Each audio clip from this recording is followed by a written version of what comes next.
قبلہ کو دیکھنا ہے، ویسے مجلس سنتے ہوئے اس قبلہ کو دیکھنا ہے۔ اور اگر قبلہ دیکھنے لائق نہ ہو تو منبر پر بدھے ہوئے علم کو دیکھتے رہا، مگر در و دیوار کو نہ دیکھو، اس لیے کہ ہم حاجیوں کی طرح کعبے کے در و دیوار کو دیکھنے نہیں جاتے، بلکہ دیوار کے در کو چھوڑنے جاتے ہیں۔ توجہ ہے، ان رکوع میں یاد بناؤ، اس میں تمہارے ساتھ بھیڑ کم ہوگی، لیکن پیچھے مڑ کے یہ نہ کرنا ہے مجلس میں لوگ نہیں، اس کا مطلب ہے کہ مجلس اچھی نہیں، یہ مطلب نہیں ہوگا، بھیڑ نہیں آئے گی، تماشوں میں بھیڑ آئے گی۔ ابھی ایک ٹر لا کے اٹھا لیجیے جو آدھا گھنٹے روم بند کر کے میک اپ کرتا ہے اور پھر منبر پہ آتا ہے، پھر جمع کر لے گا، کیونکہ لوگ دیکھنے آئے، وہ جذبوں سے کھیلے گا،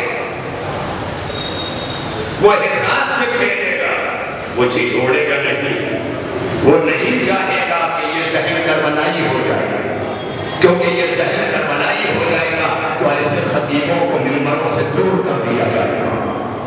انہیں ڈر ہے، انہیں خوف ہے، انہیں ڈر مارے جا رہا ہے، ورنہ حقیقت علمی تک آؤ میرے ساتھ۔ اب دیکھو پیارے محمد کے گھرانے کا یہ سلوات تو ہم پڑھ رہے ہیں، کیوں پڑھ رہے ہیں، کیسے پڑھ رہے ہیں؟ آپ سوچیں کتنا بڑا عمل، بابا کہتا چلے جائیں گے سائیکل چلا کے، طبیعت خراب ہے، اپنے گھر میں وہ عمل کرو جس عمل میں خود اللہ شریک ہو جاتا ہے۔ یا دوسرے لفظوں میں یوں کہوں کہ جب سلوات پڑھ کے دعا مانگی جاتی ہے تو سلوات صرف تم ہی نہیں پڑھتے، اللہ بھی پڑھتا۔ اس لیے میرے نوجوانوں تم بھی باقاعدہ ایک چھوڑ، یہ حبیب ابن ملاحم جیسے بوڑھوں کے لیے بنی تھی، مگر بوڑھوں نے بھی چھوڑ دیا حسین کے نام پر، ہے نا؟ تو اب سامنے آئے سارے نوجوان، سب کو سجانا ہے، سامنے آ جائے ادھر کی طرف، پورا ادھر پورا بھر لیا کرو کل سے تم ہی کو مقدر ہو، تم ہی مستقبل ہو، اس لیے کہ روایتوں کے پیٹنے والے مجمع اور ہوتے ہیں، قوموں کا مقدر بدلنے والے جوان اور ہوتے ہیں۔ سلام پڑھیے محمد والے محمد۔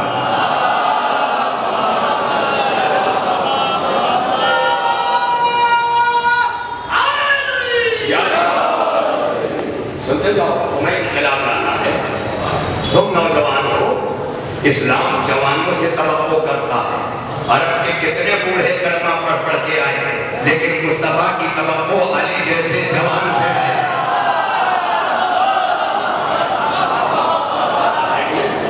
مصطفیٰ کی توقع کس سے ہے؟ جوان سے، کیونکہ بوڑھا بدلے گا نہیں، بوڑھے میں تبدیلی بڑی مشکل سے آئے گی، بڑھاپے کی ٹوٹی ہڈیاں جلدی جڑتی نہیں ہیں، لہذا اسلام بڑھاپوں کو پالتا ضرور ہے، لیکن بڑھاپے سدھر نہیں پاتے، اور اگر سدھر جاتے بڑھاپے تو خلیل کے بعد خلیفہ کی ضرورت نہ ہوتی۔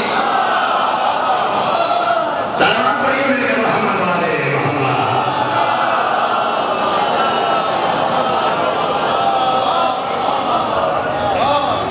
پڑھا لکھا مولوی ہوگا نا تو جب حلالی بولے گا تو حلالی کی ایک ضد بھی ہے، جیسے رات کی ضد، دن بولو تو سامنے رات ہے، تو جب حلالی بولو تو کیا بولا جائے گا؟ کہا جب غیر مہذب بولے گا تو وہ حلالی کے ساتھ ساتھ فوراً وہ بول دے گا جو چوراہے کی خاتون بھی بولتی ہے، لیکن جو تہذیب یافتہ در آل محمد ہوگا وہ اگر ادھر غیر حلالی کہے گا تو ادھر غیر حلالی کہے گا۔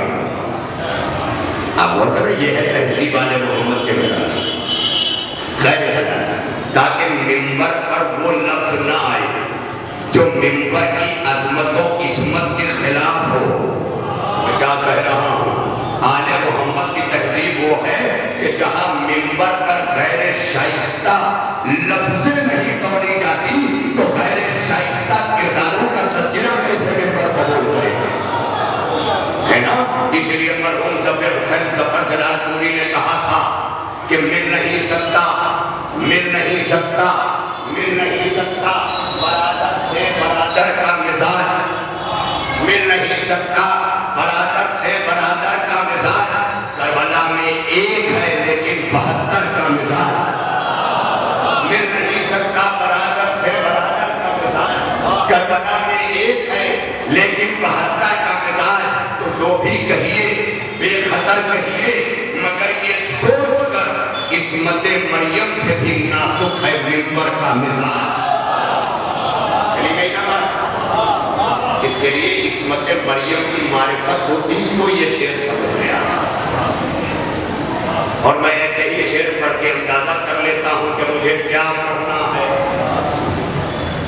آپ اور جو بھی کہیے بے خطر کہیے مگر یہ سوچ کر عصمت مریم سے بھی نازک ہے منبر کا مزاج یہ ہے منبر یہاں اپنی پسند کے نہ بٹھایا کرو یہاں علم پسند بٹھایا کرو عمل پسند بٹھایا کرو یہاں اگر بٹھانا ہے تو اپنے گھر بٹھاؤ تمہیں اپنے پسند کی مجلس سننا ہے اپنے گھر کراؤ امام آڑے میں ہوگی تو وہی مجلس ہوگی جسے زہرا پسند کرے جسے مصطفیٰ جان رحمت پسند کرے کیونکہ جب امام باڑے سے ہوتی ہے تو اس کا مطلب اعلان ہو جاتا ہے یہ علم وہاں سے مل رہا ہے جہاں آل محمد کی تہذیب پڑھتی ہے تو یہاں پوری دنیا کو پتا ہے کہ خانقاہ میں محفل سماع میں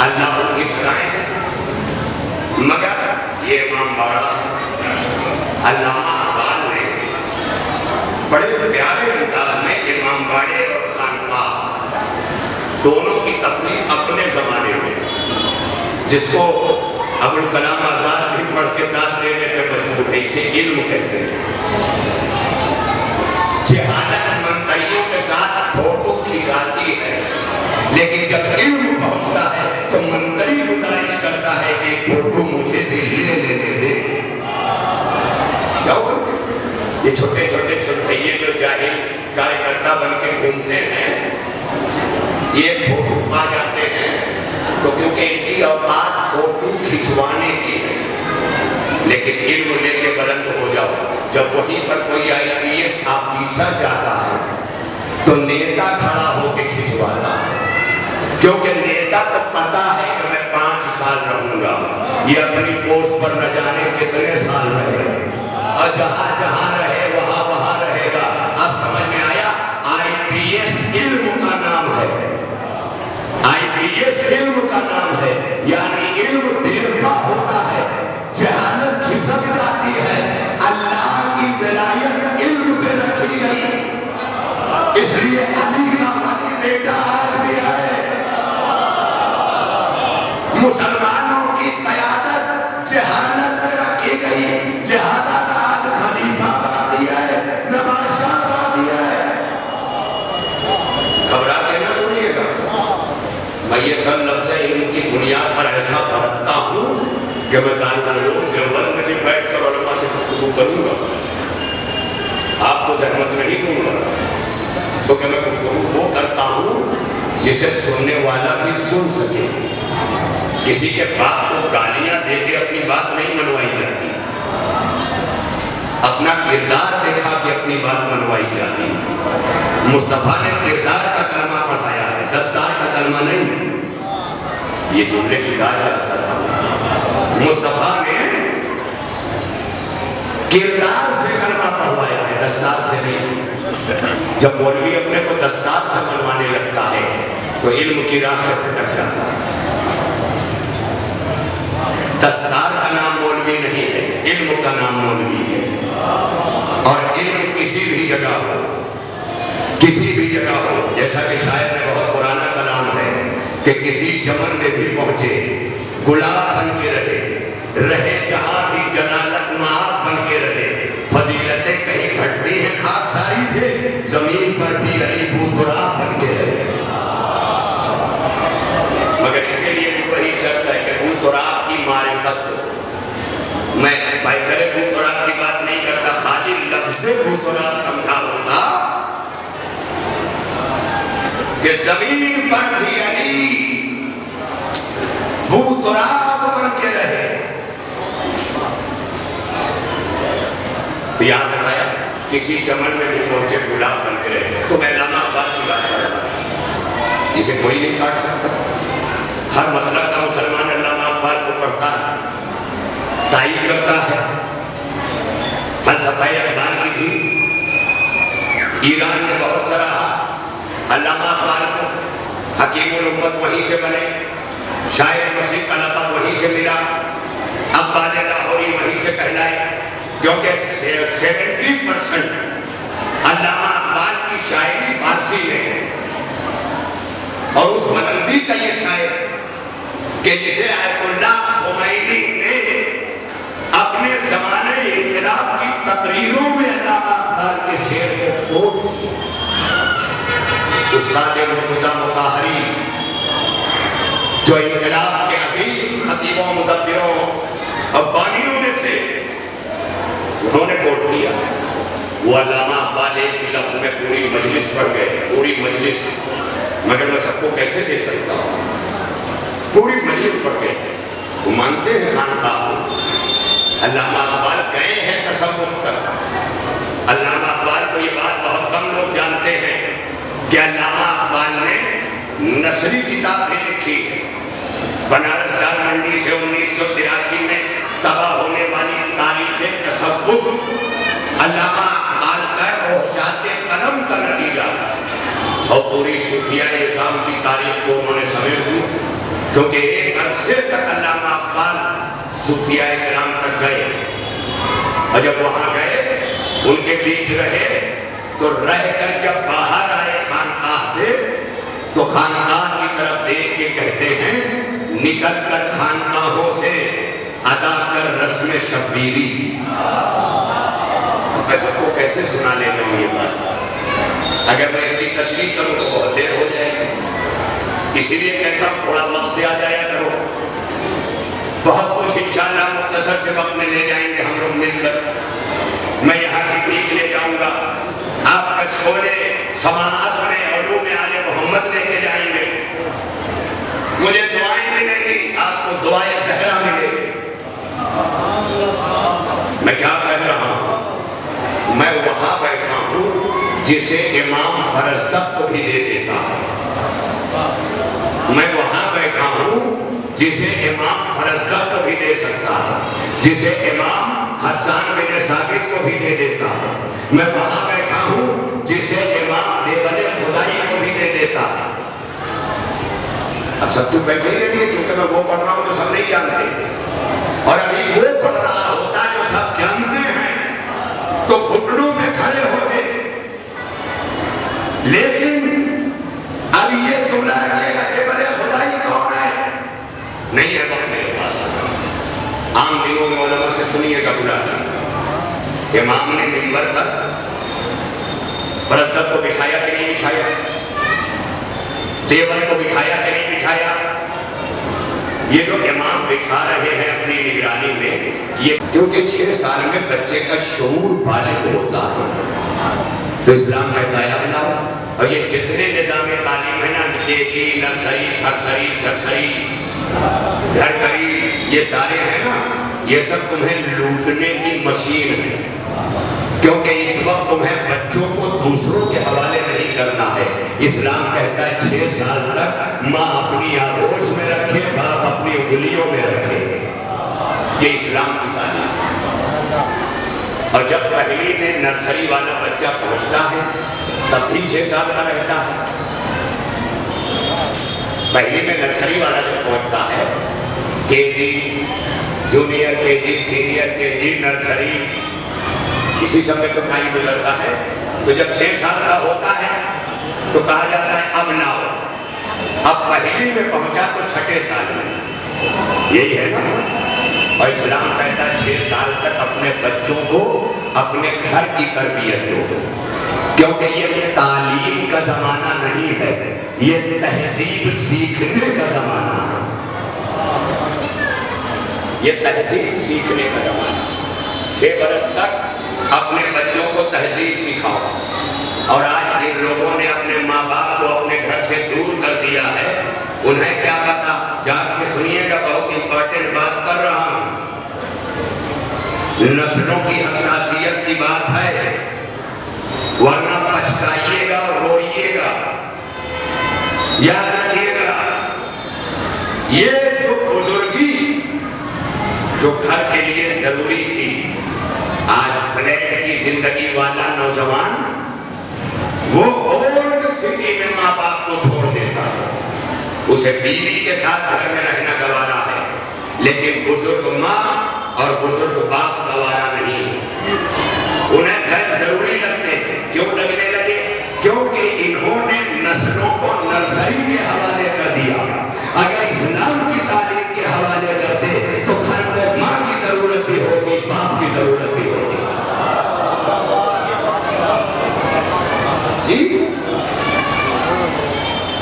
نرسری کی ٹیچر تمہارے بچوں کو اماں کے آداب سکھائے گی؟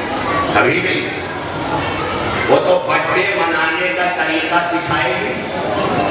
پہلے ہی سال میں تتلا تتلا کے جانی جانی یک پاپا کر کے آ جائے گا۔ ہنسیے اپنے مقدر کو، ہمارے مقدر کو ہنسیے، مجھ پہ ہنسیے، میری بات میں ہنسیے، مگر ہنسنے سے پہلے یہ سوچ لیجیے گا کہ اگر ہم نے اسے سنجیدگی سے نہیں لیا تو یہ ہنسنا بھی ہم سے چھن جائے گا، چھن جائے گا۔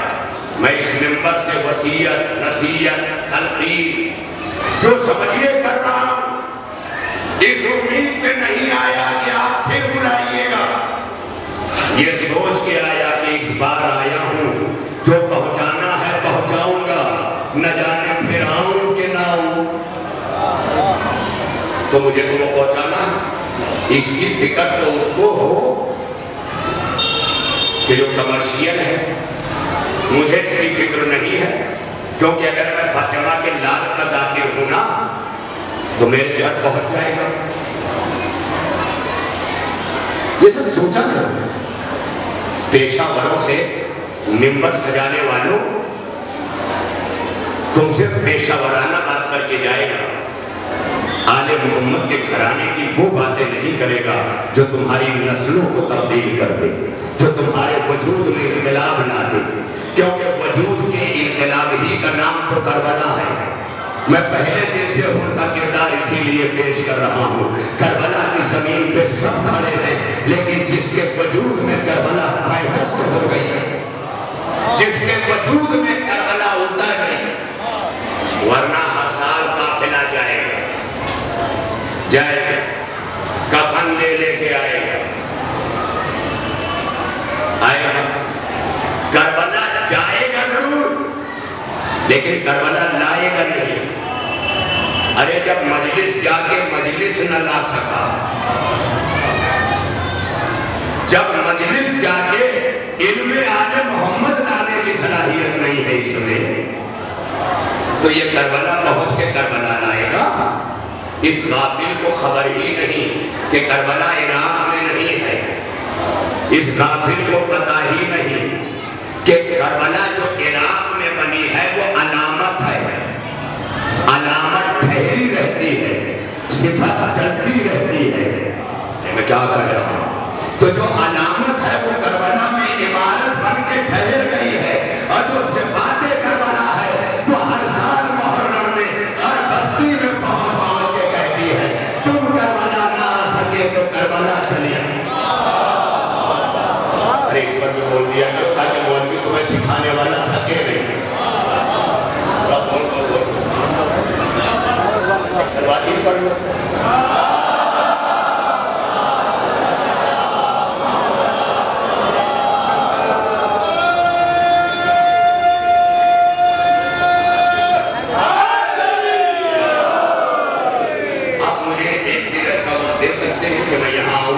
ممبر پہ بیٹھے تو سب ایسے ہی رہے، اس دن میں مجلس پڑھتا ہوں، جو آپ چاہتے ہیں وہ مجلس اس دن میں پڑھتا ہوں جب آپ سب ایسے ہی بیٹھے ہیں، کیونکہ میں کبھی اذان تو دے سکتا ہوں بغیر نمازی کے، لیکن اقامت نہیں کہہ سکتا نمازیوں کے بغیر۔ اقامت جب ہی کہی جاتی ہے جب نمازی آ جاتے ہیں۔ تو اگر وقت سے آ جاؤ، 9 بجے کا وقت جب ہوتا ہے تو 40 آتے ہیں. یہ کون ہے؟ یہ مجلس شروع کرانے آتے ہیں. تم اپنے دل پہ ہاتھ رکھ کے بتاؤ کہ جب آخر تک 400 ہو جاتے ہیں تو جو یہ 400 آئے ہیں یہ کس لیے آئے ہیں؟ تو میں نے جو نتیجہ نکالا نا وہ یہ نکالا کہ جو 40 پہلے آئے ہیں یہ مجلس شروع کرانے آئے ہیں، اور جو 400 بعد میں آئے ہیں یہ مجلس ختم کرانے آئے ہیں. کتنا بڑا مشکل لگانا. یہ مجلس ختم کرانے نہ آیا کرو، کیونکہ تمہیں کربلا ختم نہیں کرنی ہے، کربلا شروع کرنی ہے. تو جو تمہیں ایمان کا وقت حسین کی طرف سے دیا گیا ہے امام باڑے کا، وہ 9 بجے ہے. جب تم امام باڑے کے 9 بجے کے وقت پر امام باڑے نہیں آ سکتے تو پھر یہ کبھی نہ کہنا کہ ہم کربلا میں ہوتے. یہ وہی کہہ سکتا ہے جو وقت کا پابند ہوتا ہے، کیونکہ جو وقت کا پابند ہوتا ہے اسے علی کہتے ہیں. کیونکہ وقت کی پابندی انسان کو اس کمال پہ پہنچا دیتی ہے کہ پابندی کرتے کرتے وقت علی اس جگہ پہ پہنچ گیا جہاں وقت نے علی کے ہاتھ میں بیعت کر دی. پابندی یہ وقت کرتا کرتا علی اس کمال کو پہنچ گیا کہ جہاں وقت نے علی کے ہاتھ پر بیعت کر لی. یہ جملہ میں نے یوں ہی نہیں کہا. نیو جرسی میں ایک شاعر گزرے ہیں کراچی سے، زاہد حسین زاہد. انہوں نے منظوم سوانح حیات لکھی ہے، رسول اکرم کی سیرت، مولائے کائنات کی سوانح حیات. اس کے سر ورق پر پہلے پیج پر فرنٹ میں وہ 4 مصرے لکھتے ہیں کہ علی نے وقت کی ایسا پابندی کی کہ وقت مجبور ہو کے علی کی بیعت پہ آ گیا. تو وہ کہتے کیسے آ گیا؟ کہ علی جیسا یہ ان کا علی ہے کہ جو علم و معرفت کی منزل پہ کھڑے ہیں. کہ علی جیسا بساط تہر یعنی اس زمین کی چٹائی پر، چادر پر. کہ علی جیسا بساط تہر پر گوہر نہیں دیکھا. کئی صدیاں ہوئی پر ایسا قداور نہیں دیکھا. علی جیسا بساط تہر پر گوہر نہیں دیکھا. کئی صدیاں ہوئی پر ایسا قداور نہیں دیکھا. وہ واحد شخص ہے جس نے کہ اپنی عمر بھر ظاہر زمانہ موڑ کر دیکھا، کبھی موڑ کر نہیں.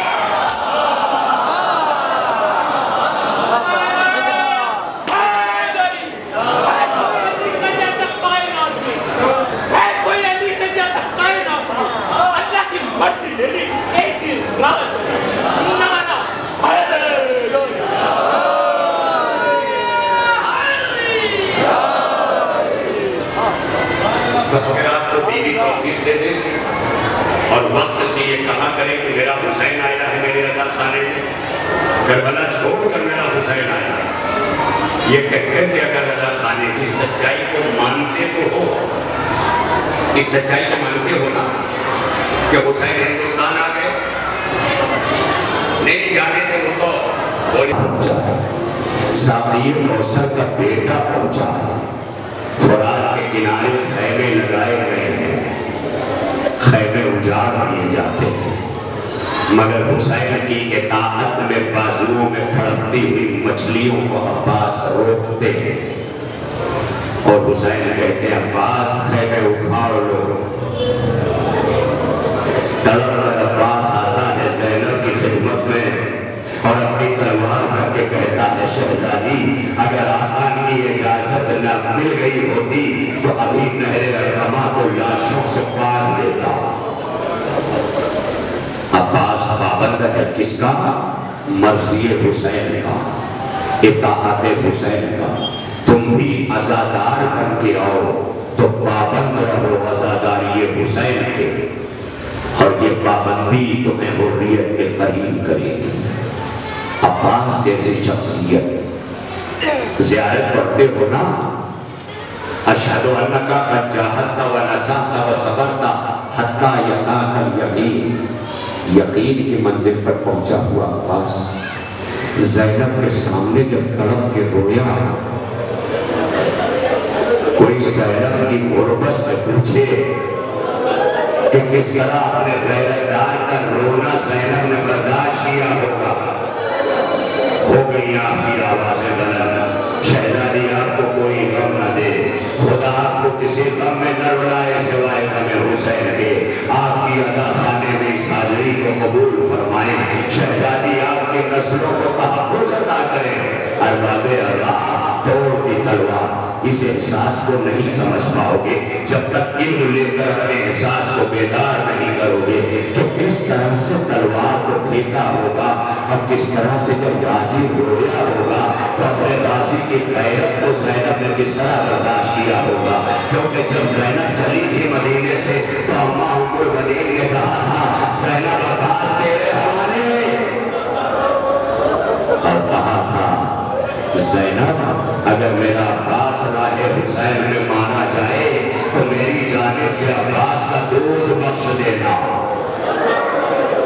زینب یہ ضمانت لے کے آئی ہے، لیکن جب خیمے ہٹائے گئے تو رویا عباس، ایک بار اس گھڑی رویا ہے اور ایک بار اس وقت رویا ہے جب دونوں بازو قلم ہو گئے، مشکیزہ چھٹ گیا تو بہت رویا ہے غازی، خیمے کی طرف نہیں آیا، پھر فرات کا رخ کر دیا۔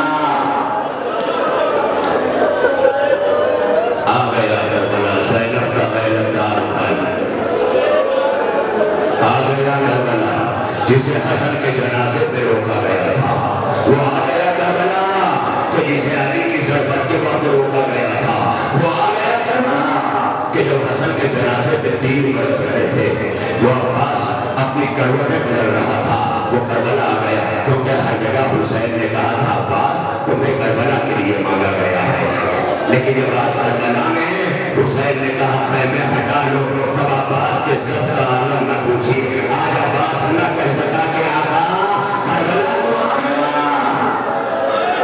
آپ کی آوازیں بلند رہے، ابھی بھی آپ کو توفیق دے کہ ہم سب غم حسین میں رو کے اٹھیں، اس لیے کہ محرم آ گیا، حسین کا رونے کا زمانہ آ گیا، ایک ماں کمر جھکائے مجلس آ رہی ہے، اے رونے والوں رونے میں کوتاہی نہ کرنا، شرما کے نہ رونا کیونکہ یہی رونا تو زہرا کو پسند ہے۔ ارباب رضا تاریخ کہتی ہے اور رونے کا انعام کیا ہے؟ آپ دیکھیں خدایا ہے نا، آج وہ جملے سن لو بس تمام ہے مسائل کی، خدایا جانتے ہو بھائی بھی چلا بیٹا بھی چلا غلام بھی آ گیا، اور جانتے ہو کیا کہہ کے چلا ہے غلام؟ خود نے کہا غلام آج سے تو آزاد ہے،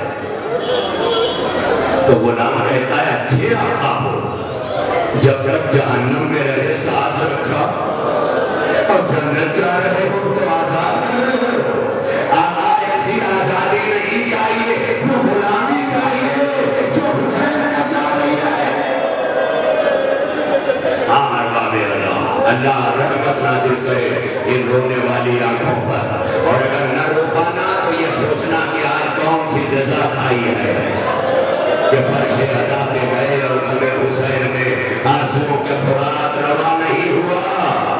ارباب اللہ تاریخ کہتی ہے کہ انہوں نے چند قدم بڑھائے تھے کہ ایک مرتبہ وہ کہتا ہے اپنے بھائی سے بھیا ہاں کہا ذرا میرے دونوں ہاتھوں کو باندھ دو، کہا کیوں؟ کہا اپنے اس آقا کے پاس جا رہا ہوں جس کی شان میں بڑی گستاخیاں کی، جب آقا دیکھے تو سمجھ جائے کہ شرمندہ آ رہا،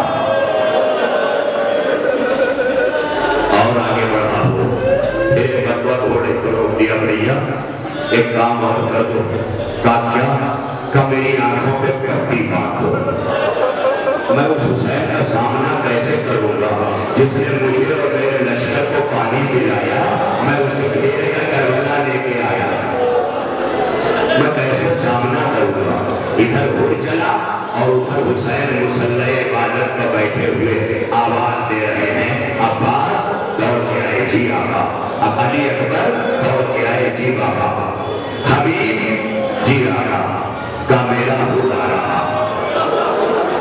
تو جانتے ہو اگر رو سکنا تو رو لینا، جملہ احساس کا ہے۔ جانتے ہو حسین نے کیا کہا؟ کہا عباس جی آقا، علی اکبر جی بابا، حبیب جی آقا، کا حر اکیلا نہیں آ رہا، حر کا بھائی بھی آ رہا، حر کا بیٹا بھی آ رہا، حر کا غلام بھی آ رہا۔ عباس حر کے بھائی کا استقبال آپ کو کرنا ہے، علی اکبر حر کے بیٹے کا استقبال آپ کو کرنا ہے۔ اور پھر کہا حبیب جی آقا، کا حر کا استقبال آپ کو کرنا ہے۔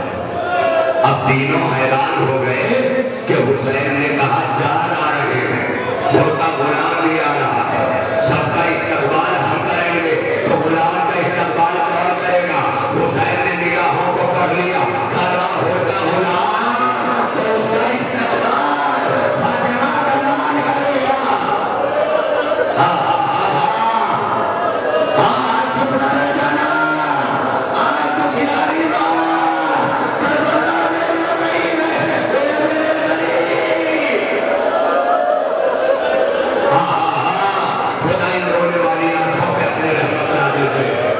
ارباب اعظام، تاریخ کہتی ہے سب نے سب کا استقبال کیا، حسین نے حر کے غلام کا استقبال کیا۔ یہ ہے کریم ابن کریم، جو آقا حر کے غلاموں کا استقبال کرتا ہے۔ پہنچ گیا ہو، پہنچ گیا ہو، قدموں میں گرا، حسین نے اٹھایا، سینے سے لگایا، سب کو خیمے کے قریب لایا۔ جانتے ہو کتنا مجبور تھا حسین؟ خدا کسی کو اتنا مجبور نہ کرے۔ حسین حر کو بٹھا کے کہتا ہے، ہمارے دستور میں آنے والے کو پانی دیا جاتا ہے۔ تو یہی حر کے لیے مصائب تھا۔ ادھر یہ جملہ کان میں ٹکرایا، ادھر بچوں کی آواز آئی، اعلیٰ تش، اعلیٰ تش، اعلیٰ تش۔ حر کا جگر چھلنی ہونے لگا، چھلنی ہونے لگا، کیسے اپنے آقا کے سامنے جاؤں؟